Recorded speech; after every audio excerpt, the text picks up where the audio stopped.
camaradas, eu creio que é uma honra e um privilégio de todos nós estarmos participando dessa atividade que construímos juntos com os camaradas que estão combatendo pela reconstrução revolucionária de um verdadeiro partido comunista e o combate da esquerda marxista, que se reencontra com os camaradas.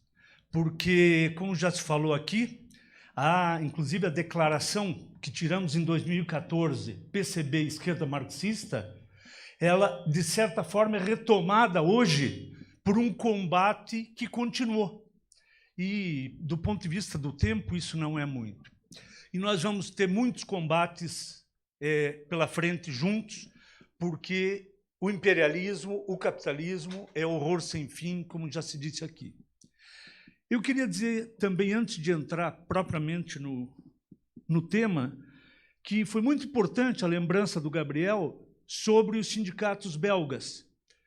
E queria dizer que ele fez uma ironia, que quando que eles vão saber dessa salva de palmas para os sindicatos belgas, metalúrgicos belgas, eles vão saber semana que vem, porque a nossa seção belga vai levar o vídeo para os sindicatos verem o que aconteceu no Brasil.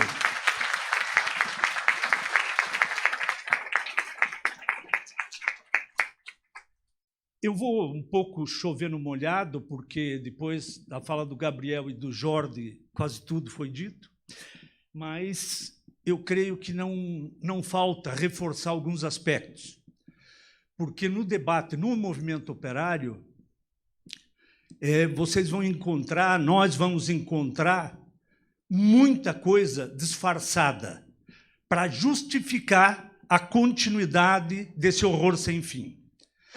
Então, nós temos que ter... Uma das coisas que é preciso ter clareza é contra o discurso, por exemplo, do PCdoB, que fala que não dá para falar de destruição do Estado de Israel porque foi a esquerda israelense que criou o Estado de Israel.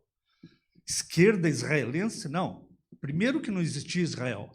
Segundo, que quem se chamava de esquerda israelense era o Partido Trabalhista de Israel, ligado à social-democracia, mas que era um partido sionista, nacionalista, formado na teoria de Israel e da Grande Israel, que toma toda uma região do Oriente Médio. Por isso, alguns dizem, mas por que Israel está... Inclusive, agora, propuseram que o Egito abrisse as portas para os 2 milhões de palestinos da faixa de Gaza entrar para o Egito. Porque a tese fundamental do Estado de Israel é um só país sobre toda a Palestina. E a Palestina, já se falou aqui do mandato britânico, que organizou a carta de Lord Balfour autorizando começar toda essa matança. E quando se foi criado o Estado de Israel, na cumplicidade absoluta de Roosevelt e Stalin, com a presidência da Assembleia das Nações Unidas, presidida por um brasileiro, Oswaldo Aranha, que votou junto pela criação do Estado de Israel, isso ali foi o começo do terror no Oriente Médio. Já existia o terror dos governos reacionários, teocráticos e etc., as monarquias, mas o terror. O dita esquerda sionista, Partido Trabalhista, dos fundadores do Estado de Israel, Golda Meir, Ben-Gurion, que é o pai da pátria, e etc., eles utilizavam o discurso nacionalista e religioso junto com algumas reivindicações operárias para conquistar o apoio. Nós vimos aqui no Brasil que o Getúlio Vargas, para destruir os sindicatos independentes, ele utilizou a reivindicação da Previdência. Então, quem se aliava ao Estado ganhava aposentadoria. Eles não são estúpidos. Eles sabem que há coisas que não se pode impor apenas pela força. O Ben-Gurion, que é o pai da pátria, do Israel sionista, teocrático, ele fez uma declaração que ele preferia que morresse metade das crianças dos judeus no mundo, do que esses judeus se integrassem nos países onde viviam. Ele preferia construir um Estado na Palestina só para judeus, e mesmo que isso custasse a morte de metade das crianças judias do mundo. Isso é a declaração do pai da pátria, com essa verborragia, que é puramente criminosa. A ocupação, onde havia uma minoria de judeus e uma maioria de árabes e palestinos, e haviam cristãos, muçulmanos e judeus com a sua própria religião, então lá estava o Torá, a Bíblia, o Alcorão, e viviam em paz. Quando se autoriza a criação de Israel, tudo começa. E tinha essa dita esquerda, que é o pai da pátria, que queria matar metade das crianças para levar os judeus, e tem um livro muito interessante chamado A Face Oculta do Sionismo, onde está relatado e documentado por um judeu norte-americano todos os acordos feitos pela cúpula sionista e pelo governo nazista para expulsar da Alemanha os judeus. Então, eles começaram a ser criminalizados com tribunais e fizeram um acordo que interessava, naquele momento, aos dois lados. Os sionistas ganhavam uma carga de humanos para levar para criar um Estado sobre a Palestina, e o Hitler se livrar, os nazistas se livrar dos judeus. Só que teve um pequeno problema. O esforço de guerra obrigou o Hitler a romper o acordo, porque ele começou a precisar de mão de obra desesperadamente.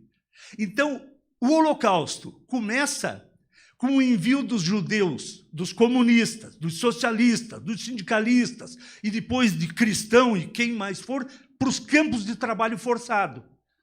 E, a partir dali, quando eles já não podiam mais produzir, câmara de gás para se livrar dos corpos. E aí não interessava mais mandar embora os judeus. Isso está tudo documentado. Tudo documentado. E o sionismo internacional, ele vendeu para os judeus a ideia de que eles iam para um lugar que seria o país de um povo sem terra, numa terra sem povo. Só que tinha um povo lá, e é onde começa. A direita, a extrema-direita, que é hoje o que governa Israel, ela tem uma larga história desde o início. Primeiro com uma organização chamada Irgun, que era do Menachem Begin, que virou ministro, primeiro-ministro de Israel, depois se transformou, se juntou com outra, mais extremista ainda, de direita, e criou o Eirut, que depois veio mais tarde, com outros extremistas, criar o Likud, que é o atual partido do Netanyahu. O Irgun apareceu pela primeira vez para o mundo, destruindo, explodiu um hotel onde estavam... É um hotel enorme no centro de Israel, de Tel Aviv, onde estavam as famílias dos britânicos que trabalhavam no mandato britânico de antes e que ficaram... Explodiu o hotel, matando centenas de pessoas. E depois, essa mesma organização, cujo chefe, Menachem Begin, viraria primeiro-ministro, assassinou metade da população de uma aldeia chamada Der Yassin. Metade. E daí para frente. Então, é um terror transmitido e organizado há décadas, porque não há outra solução para o sionismo que senão tomar toda aquela região e reconstruir a grande Israel, que nunca existiu, que é uma farsa. Nunca existiu a grande Israel. O reino de Judá, bom, se for contar a história aqui, e nessa situação é que nós estamos vivendo um drama. Eu já falei 10. Tá. Nós estamos vivendo um drama que nos permite fazer uma reflexão e levantar gente no mundo contra o imperialismo, o capitalismo, que é o causador da guerra na Ucrânia e da guerra na Palestina. Nós vimos centenas de milhares de pessoas em Londres em manifestação que o governo queria proibir. Proibia. Na França, o governo Macron, Liberté, Égalité, Fraternité, o país da liberdade, Macron proibiu manifestação em defesa da Palestina. No final, teve que retirar, porque senão ia ser uma semi-insurreição na rua. E vocês sabem como os franceses são calmos, né, com essas coisas, com o governo que eles enfrentam. Eles são super, tipo a turma do Asterix lá.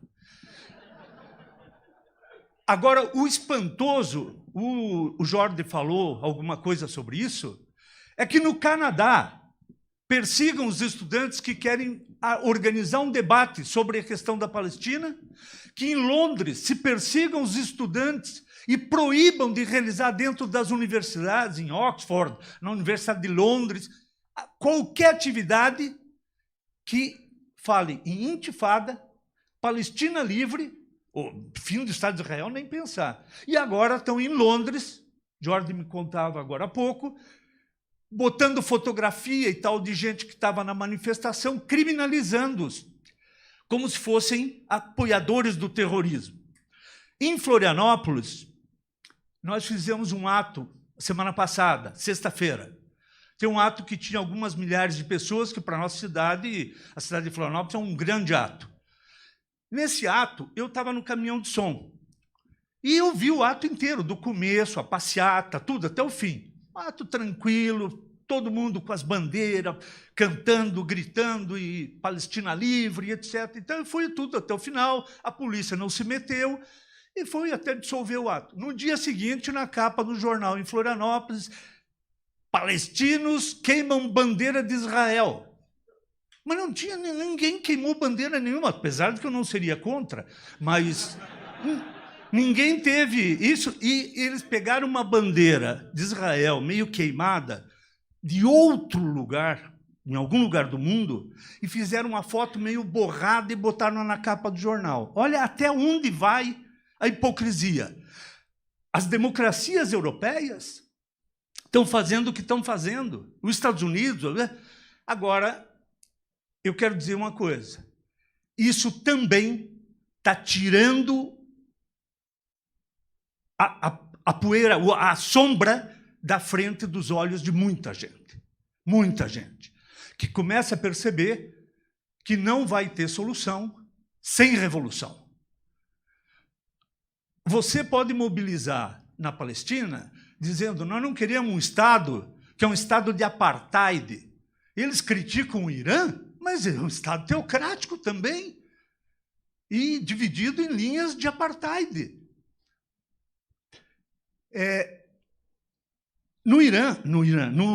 Na Palestina, mesmo em Israel, qualquer um entende, se você... Estou falando da população trabalhadora, dos trabalhadores, a burguesia assassina da classe dominante de Israel, que é o cachorro louco dos Estados Unidos naquela região, do capitalismo internacional naquela região. Como vocês viram, a unidade dos países imperialistas na defesa do governo de Israel. Todo mundo entende, afinal, é uma luta histórica que a própria burguesia travou, que se você tem um Estado, por que não podem todos que vivem nesse Estado, que nasceram ali, cada um ter um voto igual? Não, lá não é voto igual, lá é voto quem é judeu, e os árabes de 48, que é uma parcela que ficou em Israel, em Tel Aviv, Jerusalém, e que pode votar limitadamente. Porque os direitos iguais só podem existir numa situação dessa, num Estado que foi construído sobre o terror, baseado nos interesses do imperialismo, de ter uma cabeça de ponte no Oriente Médio, uma região riquíssima. Isso só pode ser conquistado, a igualdade, a liberdade, a fraternidade, por uma revolução social. Não há maneira de reformar o Estado de Israel. Faz uma lei agora que... Não, essa lei é guerra civil com a classe dominante e com o imperialismo que mandou os 2 maiores porta-aviões que tem para cercar Gaza. E agora cortaram Gaza no meio com o exército dividindo... E eles querem exatamente fazer uma limpeza étnica. O que nós estamos vendo, eu vou encerrar com isso, no mundo, e a Ucrânia, ela desaparece do noticiário nesse momento, nessa situação, porque o que a Rússia, que é um governo criminoso, mafioso, de capitalistas asquerosos, roubaram a propriedade social, conquistada pela Revolução em 17, eles fizeram o que fizeram na Ucrânia.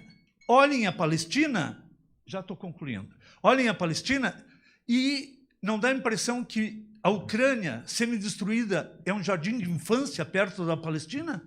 Você olha a Gaza e não tem mais cidade.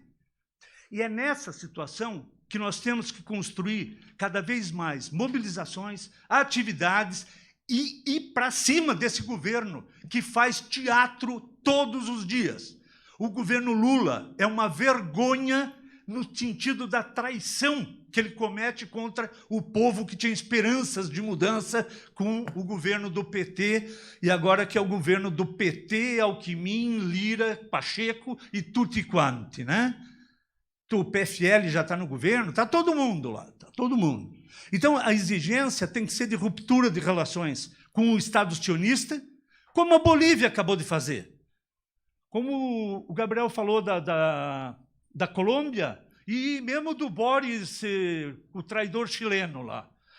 Mas é o mínimo do senso de democracia e de humanidade que tem que ter. Agora, a classe operária não se contenta com isso.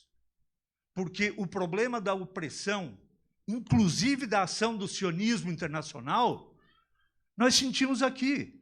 Vocês acompanharam quem financiou e organizou as redes de fake news do Bolsonaro. Uma boa parte da burguesia paulista, denigres e seus, que são judeus sionistas, e ultraligados com o governo de Israel e com a classe dominante de Israel, foram os financiadores principais dessa atividade. E esses são os caras que massacraram os metalúrgicos aqui em São Paulo durante décadas. Ou seja, o inimigo está na nossa casa. E cada trabalhador, cada organização comunista, cada militante revolucionário tem que desenvolver essa batalha em cada país. Nós estamos vendo milhões de pessoas no mundo se mobilizando, inclusive com os governos proibindo. Essa batalha vai longe, essa batalha vai muito longe, porque a agonia do monstro imperialista precisa da construção de organizações operárias, de juventude fortes, capazes de levantar numa intifada em cada país e numa intifada mundial para varrer esse sistema apodrecido que só traz dor e sofrimento. E realizar o que era a palavra de ordem de um dos grandes revolucionários franceses, Saint-Just, que é preciso combater para que um dia a felicidade não seja apenas uma esperança distante, mas o cotidiano de toda a população e de toda a humanidade. Então, esse ato aqui, como diziam os revolucionários da Comuna de Paris, é um ato pelos palestinos, pelos trabalhadores da Ucrânia, da Rússia, da Europa, que sofrem com as guerras, mas é um ato também por nós. E nós estamos aqui por nós e pela humanidade. Obrigado.